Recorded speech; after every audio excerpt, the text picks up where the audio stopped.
चैत के नवरात्रे शुरू होने वाले हैं। यह चैत के नवरात्रे हमारे जीवन में बड़ा विशेष महत्व रखते हैं।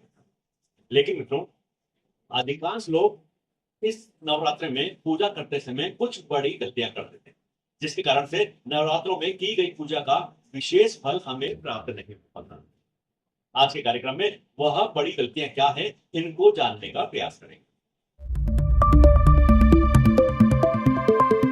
नमस्कार मित्रों, में दीपक शर्मा। मित्रों, स्वागत है आप सभी लोगों का हमारे खास और विशेष कुंडली के रहस्य कार्यक्रम। मित्रों, सबसे पहले चैत के नवरात्रि विशेष महत्व क्यों रखते हैं, यह जानने का प्रयास करते हैं। उसके बाद जो 5 बड़ी गलती हैं उनके बारे में विस्तार से अध्ययन करेंगे। मित्रों, सबसे पहले विशेष महत्व क्यों रखते हैं? हिंदू पंचांग के अनुसार चैत मास के शुक्ल पक्ष की प्रतिपदा तिथि से हमारा हिंदू नववर्ष आरंभ होता है, और जब नव वर्ष के प्रथम 9 दिनों तक हम व्रत रखते हैं, विशेष रूप से पूजा आराधना करते हैं, तब उसका जो फल मिलता है वह हमारे पूरे नव वर्ष को मंगलमय कर देता है। इसी कारण से चैत के नवरात्रे हमारे लिए विशेष महत्व रखते हैं।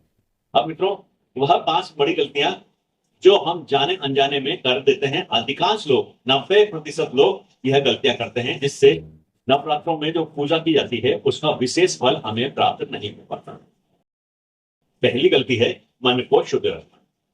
जब हम 9 दिनों तक व्रत रखते हैं और विशेष रूप से पूजा आराधना करते हैं, तब हम अपने मन को शुद्ध नहीं रख पाते।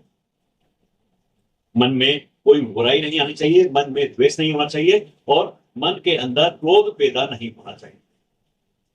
यह हमें विशेष रूप से ध्यान रखना है। यह हमारी पहली गलती। दूसरी गलती होती है, हमें पूजा स्थल में या हमारे घर में गंदगी नहीं रखना। बिल्कुल साफ सुथरा और स्वच्छ पवित्र रखना है, क्योंकि ऐसा माना जाता है कि 9 दिनों तक माता रानी विचरण करती रहती हैं, और कभी भी आपके घर में भी माता रानी का आगमन हो सकता है, और विशेष कृपा दृष्टि आप लोगों पर पड़ सकती है। यदि गंदगी रहेगी तब उस जगह माता रानी का आगमन नहीं होगा। इसलिए उस स्थान को, उस घर को हमें बिल्कुल पवित्र रखना है। तीसरा, पूजा में लापरवाही नहीं करना।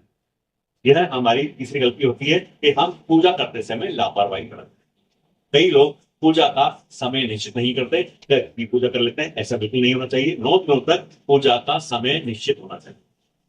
उसी समय पर सुबह और शाम हमें पूजा करनी है। चौथी गलती है कि हमें इन 9 दिनों तक किसी के साथ भी दुर्व्यवहार नहीं करना है। निःशब्दों की सेवा करनी है, बुजुर्गों की सेवा करनी है। अपने मुंह से अपशब्द बिल्कुल भी नहीं निकालने।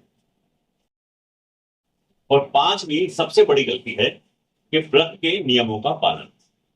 मित्रों, हम 9 दिन तक व्रत तो कर लेते हैं, लेकिन व्रतों के नियमों का पालन नहीं कर पाते।